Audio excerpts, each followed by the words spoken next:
지난번에도 한번 말씀을 드렸습니다만 OECD 국가 중에서 자살률이 대한민국이 가장 많다고 하지요. 2위는 일본인데 2위와의 격차가 너무나도 커서 대한민국은 절대로 일자리를 내어주지 않을 겁니다. 한동안 한 해 자살자가 13,670명, 그러니까 매일 38명이 자살로 인생을 마감한다는 겁니다. 이 수치는 이제 죽은 사람만 계수를 한 거예요. 그런데 자살 실패자까지 따져보게 되어진다면 얼마나 많은 사람들이 스스로 목숨을 끊으려고 하는지 참 그렇습니다. 저도 20대 초반에 자살을 하려고 애를 많이 썼어요. 어떻게 자살하려고. 제 스스로는 그때 어쨌든 교회라고 제가 다녔거든요. 초기입니다. 교회라고 다녔는데 제가 스스로 자살하면 지옥 가니까 자살은 할 수 없고 횡단보도에 그냥 차가 오든 말든 그냥 걸어가는 거예요. 용감하죠. 그냥 그러면 차가 서서 미친놈이라고 막 소리를 고래고래 지르고 막 그러잖아요. 바람 부를 때 건너가야 되는데 누군가 좀 저를 좀 쳐서 좀 인생을 좀 마감시켜줬으면 싶은 거죠. 저 스스로는 어떻게 할 수 없고. 자, 그만큼 사람들이 어려운 상황에 처하게 되어지면 자살을 이렇게 선택을 하려고 합니다. 성별로 따져보게 되어지면은 여성분들은요 거의 연령대가 비슷합니다. 20대부터 50대, 60대까지는 거의 비슷해요. 70대, 80대 가서 조금 증가 추세를 좀 갖기는 합니다. 이게는 남성들의 자살률은요, 이런 그래프에 보시는 것처럼 40대와 50대에 집중이 되어져 있어요. 그런데 이 나이대가요, 어떤 때냐면은 이 남성들이요, 이혼을 당하거나 이혼을 하거나 하여튼 이혼하는 게 가장 많은 때가 언제냐면 40대, 50대에 많은 남성들이 요즘은 이혼을 당하겠죠. 많은 남성들이 이혼을 당하는, 이혼하기도 하고 그러는 겁니다. 이 40대, 50대 남성들이 이제 경제적인 어려움을 많이 이제 겪게 되어지는데 그러다가 이혼을 당하게 되고 그와 함께 막대한 부채를 떠안은 채 홀로 남겨진 그런 참 남성들 참 안타깝고 참 불쌍하죠. 부끄러운 얘기긴 합니다만 저희 부모님도 40대에 이혼하셨어요. 서류상 이혼이긴 합니다만 서류상 이혼이긴 하지만 어쨌든 이혼하셨어요. 이유는 뭐냐면 경제적인 부채 때문에 그렇습니다. 빚 보증을 쓰면 안 되는데 빚 보증을 써준 거예요. 빚 보증을 써주고 나서 그럼 저희가 집이 두 채가 있었는데 두 채가 다 날아가 버리는 거예요. 그로 인해서 다 날아갈 위기가 처한 거죠. 그래서 한 채는 날아가고 한 채는 좀 지키려면 이혼을 할 수밖에 없는 거예요. 그래서 서류상 이혼을 하게 되어졌는데 그러고선 사실 저희 아버님이 좀 불쌍해지셨어요. 어떻게 보면은 이 집에 정착하지 못하고 방방곡곡을 떠돌아다니는 이 좀 떠돌이 신세가 되셨죠. 참 안타깝죠.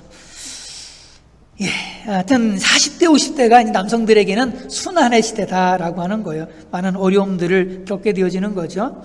극심한 우울증, 죄책감, 스트레스 이런 것들을 견디다 못해서 더 이상 삶을 살아갈 이유를 찾지 못한 채 자살을 선택하는 남성들 참 많습니다. 하나님을 믿지 않는 사람, 세상 사람들이야 이렇게 그냥 힘드니까 그냥 자살로 문제를 해결하려고 하겠지만 우리 예수 믿는 사람들은 이렇게 해결해서는 안 되잖아요. 예수 믿는 사람들은 이런 식으로 문제를 해결을 할 수도 없지만 제가 늘 드리는 얘기가 그렇잖아요. 힘들어가지고 자살하면 이 세상의 문제는 해결받을 수 있어요. 이 세상의 물질 문제, 가정 문제, 내면의 문제 다 해결받을 수 있습니다. 그런데 그렇게 해서 자살하게 되어지면은요, 이 세상에서 받는 고통과는 상상할 수도 없는, 정말 이루 말할 수 없는 이 세상의 고통은 잠깐이거든요. 사실은 안 그래요? 잠깐이잖아요. 길어야 뭐 30년 40년이고 더 길어야 50년밖에 안 돼요. 그런데 자살 후에 받을 고통은요, 30년 40년 50년이 아니라 100년도 아니고 200년도 아니에요. 1000년도 아니고요, 만년도 아니야. 영원이에요. 영원의 지옥 불못에서 이런 말 수 없는, 죽고 싶어도 거긴 자살을 못해요. 죽음이 없거든요. 왜냐하면 인간 자체가 하나의 영혼은 죽지 않아요. 그런데 영혼은 죽지 않아요. 그런데 고통은 있는 거예요. 그러니까 이런 말 수 없는 고통이 바로 그 자살 후에 찾아온다라고 하는 사실을 여러분 분명히 기억하셔야 돼요. 예. 아무리 힘들어도요, 자살은 해결책이 절대 못 되는 거예요. 해결책이 아니라 이건 완전히 악수예요. 악수를 두는 겁니다. 바둑에서 최악의 수를 거기다 두는 게 뭐냐? 자살이라고 하는 거예요.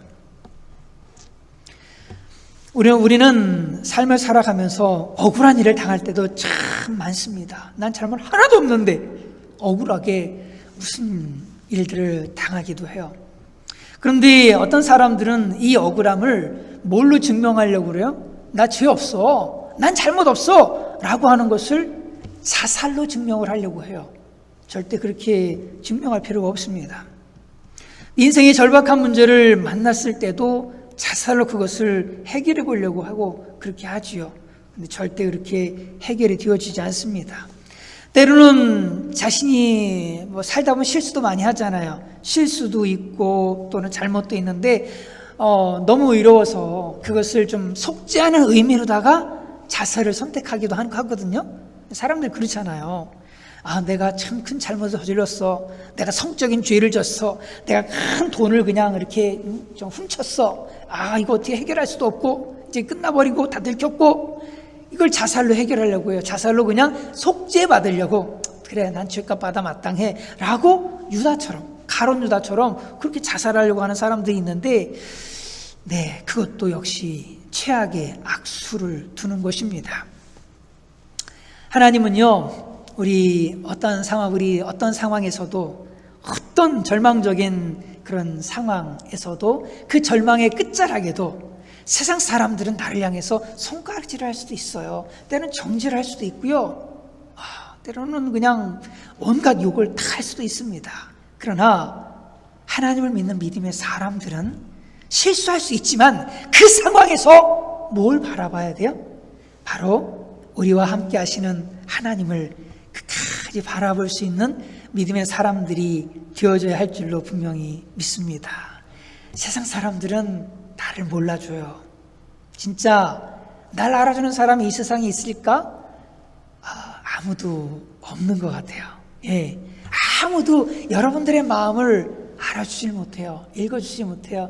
요즘은 이제 저희가 부부싸움 안 해요. 거의 정말 1년에 큰 소리 한두 번 날까 정도죠. 예. 그런데 그 전에는 참 정말도 많이 했어요. 예. 제가 못된 놈이죠. 참 많이 했는데, 이유는 그래요. 뭐냐면, 그래도 이분은 나를 알아주길 원했던 거예요. 내 마음을 알아주고 이해해주길 원하는데, 그걸 못 알아주는 거예요. 못 알아주고, 못 이해해주고, 오히려, 왜 그러느냐고, 이렇게 나오니까 저는 어떻게 돼요? 도대체 못 알아먹네 라고 하면서 오히려 반대적으로 그냥 막 승질내고 이래가지고 참 부부싸움도 많이 하고 참 그랬습니다. 알아주는 사람이 없어요. 아무도 없더라고요. 보니까 정말 내 마음 알아주는 사람, 여러분의 마음 알아주는 사람은 오직 하나님밖에 없어요. 하나님은 다 알고 계세요. 다 알고 계시고요. 그리고 우리에게 늘 가장 올바른 판단을 내릴 수 있도록 늘 우리를 도와주시고 계시거든요. 그러므로 우리 그리스도인들은요, 어떤 절망적인 상황이 온다고 해도요, 그 상황에서 누구를 바라봐야 돼요? 우리 주님을 바라봐야 할 줄로 분명하게 믿습니다. 우리 주님은 모든 진실을 알고 계세요. 어떤 진실을 알고 계세요? 내가 세상에 지탄을 받을 만한 죄를 졌다 할지라도 그거를 그렇게 할 수밖에 없었던 저를 우리 하나님은 이해하신다는 거예요. 세상 사람들은 왜 그랬느냐고 정죄만 할 뿐인데 우리 하나님은요, 제가 수억을 훔쳤다고 쳐요. 아니면 제가 어떤 심각한 어떤 죄를 졌다고 쳐요. 그래도 하나님은 내가 왜 그럴 수밖에 없었는지를 아신다니까요. 이해하신다는 거예요. 이해하신다고요. 그러면서 주님 앞에 나와서 회개하기를 기다리시고 그때 언제든지 저를 품어주시고 용서해 주시거든요. 우리가 이 하나님을 참 늘 생각하고 믿음으로 그 하나님 앞에 서야 할 줄로 분명하게 믿습니다. 그러려면 우리는 가장 먼저 뭐가 되지 말아야, 문제의 포로가 되지 말아야 돼요. 아무리 힘들고 어려워도 거기에 포로가 되어지면 안 됩니다. 여러분, 포로가 어떤 사람이에요? 어떤 존재예요? 질질 끌려다니잖아요. 쇠고랑 차고요, 다리에도 차고 손에도 차고, 줄은 주인에게 달려져 있잖아요. 주인이 이리 끌고 가면 이리 끌고 가고, 저리 끌고 가면 저리 끌고 가고, 끌어다가 그냥 흉창에 그냥 내 패대기를 쳐버리면 그냥 흉창에 가서 그냥 그 더러운 물을 먹고 있어야 되고, 정말 포로가 된다는 건요, 너무너무나도 가슴 아픈 일이고 너무너무 슬픈 일이에요. 그런데 무엇의 포로가 되지 말아야 되냐면 문제의 포로가 되지 말아야 됩니다. 아무리 절박한 인생의 문제를 만났다 할지라도 어떻게 그 문제를 해결해 나갈 수 있는 어떤 이런 방향들을 잘 알지 못한다 할지라도 그 문제의 포로가 되어지면은 정말 해결하기가 너무너무 어려워지게 되어지는 겁니다. 문제의 포로가 되어지면 가장 먼저 찾아오는 게 뭐예요? 낙심입니다. 낙심. 마음이 떨어질 낙자, 마음 심자 해가지고 마음이 뚝 떨어져 버리는 거예요. 예레미야서 3장 18절에 이렇게 말씀합니다. 같이 읽어보겠습니다. 시작. 스스로 이르기를 나의 힘과 여호와께 대한 내 소망이 끊어졌다 하였도다. 예, 문제의 포로가 되어지면 바로 이 상황이 되어지는 겁니다. 나의 힘과 여호와께 대한 내 소망이 끊어져 버렸다. 예레미야 선지자가 하는 얘기예요. 예레미야 선지자는요, 지금 자신의 처한 상황을 보고는 스스로 어떻게 할 수가 없다고 그렇게 생각을 하는 겁니다. 나의 힘과 하나님께 대한 내 소망이 끊어졌어. 이 말은 더 이상 나는 불가능해. 내 힘으로는 아무것도 할 수 있는 게 없어. 다 끊어져 버렸어. 이제 하나님도 소용이 없어. 이렇게 말하고 있는 거거든요. 예레미야 선지자가 어떤 사람이에요? 대단한 사람이거든요. 정말 대단한 사람이에요. 몰락한 제사장의 아들로 태어났어요. 한마디로 목회자 자녀란 뜻이에요. 몰락한 제사장의 아들로 태어나서 몇 년 동안 선지자로 사역을 하냐면 40년 동안 선지자 사역을 합니다. 정말 그 사이에 산전수전 다 겪으면서 그걸 다 넘고 넘어온 사람입니다. 얼마나 연단이 된 사람이겠어요. 그러는 사이에 왕이 몇 번 바뀌었어요? 5번 바뀝니다. 요시야 왕, 그 다음 여호아하스, 여호야긴, 시드기야.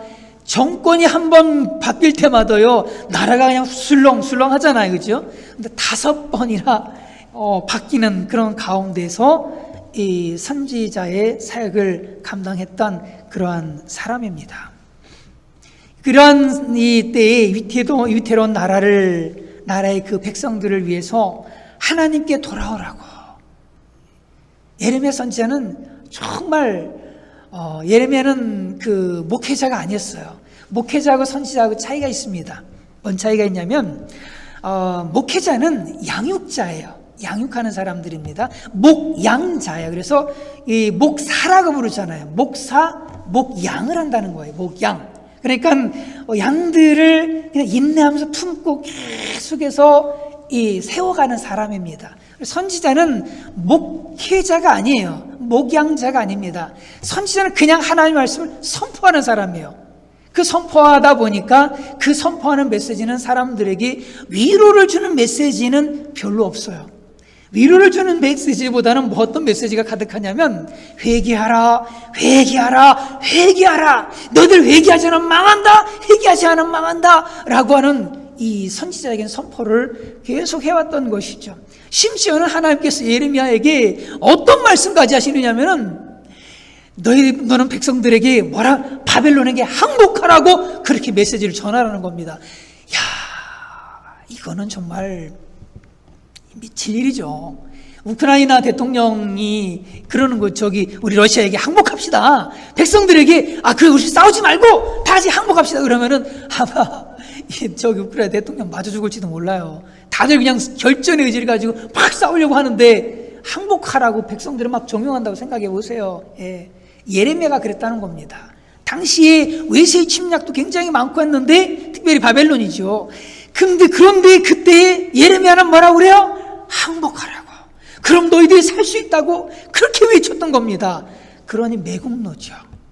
백성들 편에서는 하나님의 메시지를 그냥 그대로 전파해버리는 이 예레미야가 도무지 마음에 안 드는 겁니다. 완전 매국노예요. 백성들의 신임도 받지는 못합니다. 우리 멸시와 박해를 받아요. 이제 글을 썼어요. 이제 하나님께서 주시는 메시지를 쭉 글을 써가지고, 예레미야서의 일부분입니다. 글을 쭉 써가지고 그것을 여호야김 왕에게 이제 전해줘요.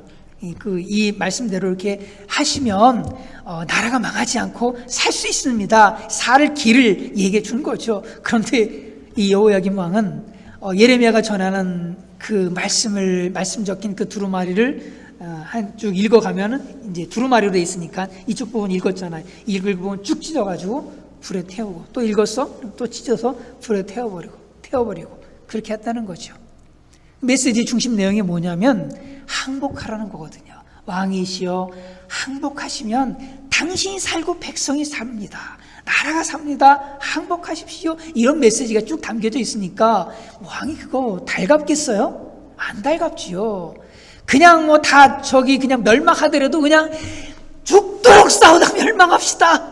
이렇게 해야지 멋있잖아요. 그죠? 항복하라니 감당할 수 없는 겁니다. 이런 예레미야를 체포하고 구금하고 그냥 폭력을 휘두르고 이렇게 해서 예레미야를 그냥 어떻게 좀 잠잠하게 만들려고 했던 거죠.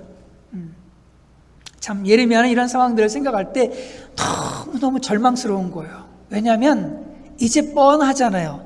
하나님께서 항복하지 않으면 너희들 이렇게 된다라고 말씀하셨는데, 결국 자기 백성들에게 있을 그 어마어마한 그런 일들을 생각하니까 너무너무 마음이 아프고 절망스럽고 이렇게 되어지는 거죠. 그 재난과 그 고초, 이것만 계속해서 쳐다보니까 정말로 눈물이 마를 수가 없는 거예요. 이런 상황이 바로 예레미야의 모습이었다는 거죠. 예레미야에 가서 3장 19절은 이렇게 말씀합니다. 같이 읽어보겠습니다. 시작. 내 고초와 재난 곧 쑥과 담즙을 기억하소서. 내 고초와 내 재난, 정말 너무너무 절망적인 그의 심령을 지금 얘기하고 있는 거예요. 쓸개즙을 그냥 씹고 있는 것 같은 너무너무 고통스러운 그냥 이거를 그 주님께 이제 내어놓고 있는 거죠. 우리는 그 심각한 때로는 질병에 걸리기도 하잖아요. 때로는 감당할 수 없는 참 사업의 어려움을 겪기도 하고요. 가정의 어려움을 겪기도 하고요. 또 자신의 어떤 죄의 문제로 말미암아서 어려움을 겪기도 합니다.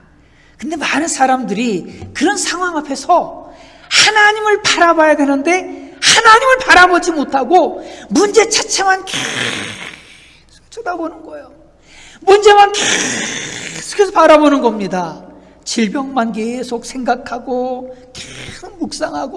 계속 묵상하는 겁니다. 당한 어려움들만 계속 묵상하고 또 묵상하는 겁니다. 그러다 보니까 결국 문제 자체에 푹 빠져가지고 문제의 노예가 되어져 버리고 마는 거죠. 이렇게 되어지면 이 상황이 오게 되어지는 거예요. 같이 읽어보겠습니다. 시작. 내 마음이 그것을 기억하고 내가 낙심이 되오나. 바로 낙심에 빠지게 되어진다는 거지요. 낙심에 빠질 수밖에 없는 거예요. 소망이 다 끊어질 수밖에 없는 거예요. 절망할 수밖에 없는 거예요. 고초와 그 재난과 내가 당한 그 문제들에 집착할수록 그 문제가 해결되어지고 그 문제에 대한 해결의 열쇠들이 보여지고, 이게 아니라 오히려 더 깊이 문제의 늪에 빠져 들어가게 되어지고 만다는 거예요. 더더욱 낙심하게 되어지고 이 증세가 점점 심각하게 되어진다면 안 되겠다, 그냥 가야겠다, 결국 극단의 선택을 하고 마는 것이죠.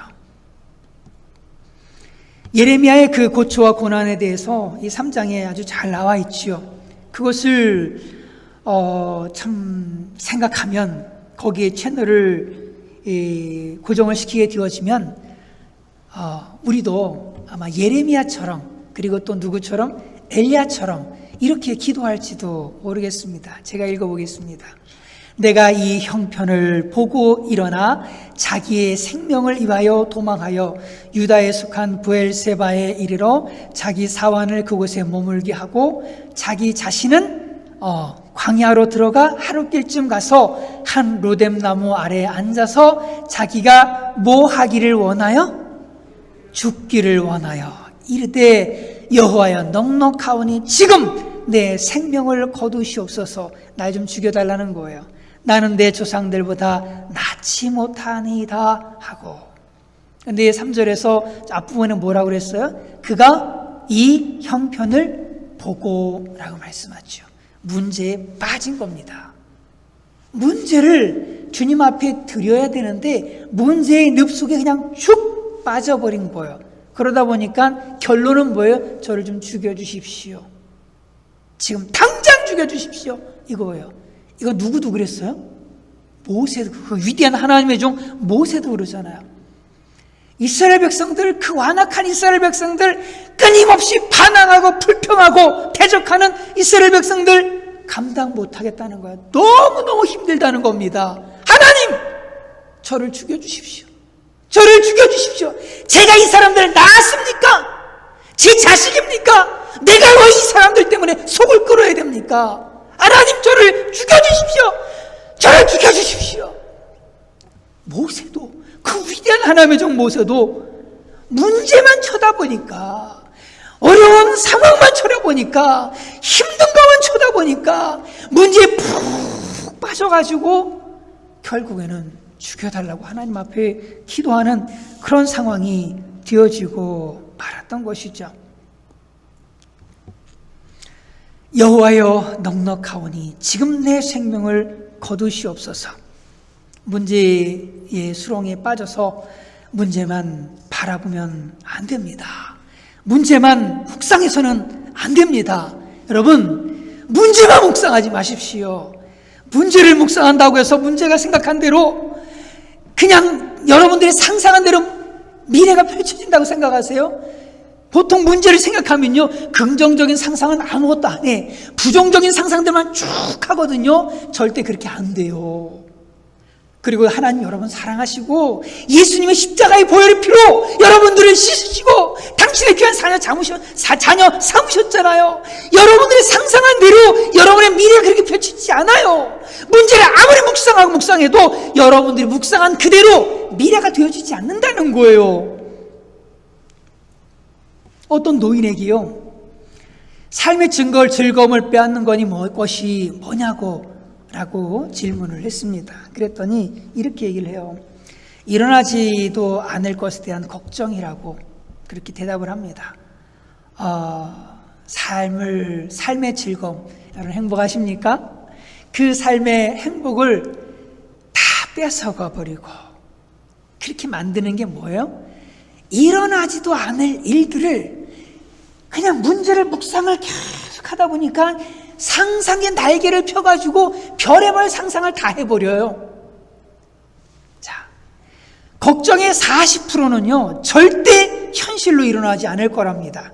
우리가 하는 걱정의 40%가 그렇다는 거예요. 걱정의 30%는 이미 일어나 버린 일이라는 거예요. 뭐 이미 일어난 거 뭐 어떻게 해결할 방법도 없잖아요. 걱정의 22%는요 사소한 거라는 겁니다.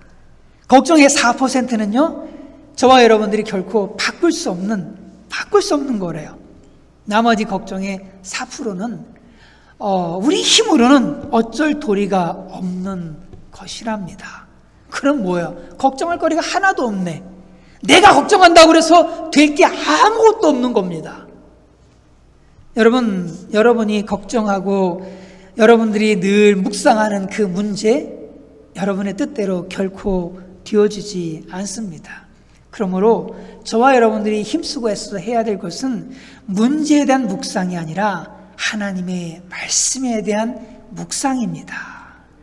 문제가 크면 클수록, 상황이 어려우면 어려울수록 문제를 묵상할 것이 아니라 하나님의 말씀을 묵상하고 또 묵상해야 돼요. 하나님의 말씀을 읽고 또 읽고 그 의미가 무엇인가를 또 생각해보고 또 생각해보고 또 생각해보고 그러다 보면은요, 여러분들에게 보여지는 게 하나 있습니다. 뭐가 보이냐면 여러분들의 인생을 향한 하나님의 인생의 큰 지도가 보여지는 거예요. 하나님의 큰 지도. 아, 그렇구나. 나를 이렇게 만드시려고 현재 이런 일들을 주신 거구나 라고 우리 인생을 향한 하나님의 선하신 그 지도가, 그 그림들이 보여지기 시작한다는 거예요. 하나님의 말씀을 묵상하면 그렇다는 겁니다.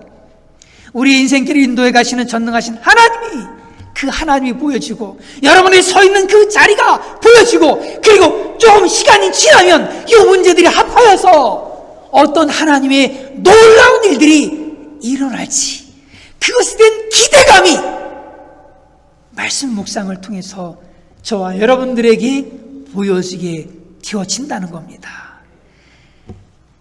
이게 보여지면은요, 우리에게 기적이 일어나요. 어떤 기적이 일어나요? 그토록 나를 집어삼킬 커 보였던 그 문제들이요, 어제는 작게 보이는 거예요. 여러분, 그런 경험 있으신 줄을 믿습니다. 말씀을 바라보고 말씀을 묵상하고 그 말씀을 또 묵상하고 하다 보면은요, 내 삶에 커 보였던 그 문제들이 어느 순간 좁쌀만하게 작은 문제들로 줄어드는 것을 보게 되어지는 겁니다. 그렇다면 문제를 키운 건 누구예요? 자신이에요. 문제는 작은 거였는데, 원래 작은 거였는데 내가 거기에 들어가다 보니까 문제가 점점 커서 나를 삼킬 만큼의 큰 문제들로 커져버렸던 거예요. 그러니까 우리는요, 문제만 바라보고 문제만 생각할 것이 아니라 하나님의 말씀을 읽으면서 또 말씀을 암송을 하면서 말씀을 많이 묵상을 하시기를 간절히 바랍니다. 그때 우리의 입에서 찬송이 터져나와요. 우리의 입에서 찬송이 터져나와요. 찬송이.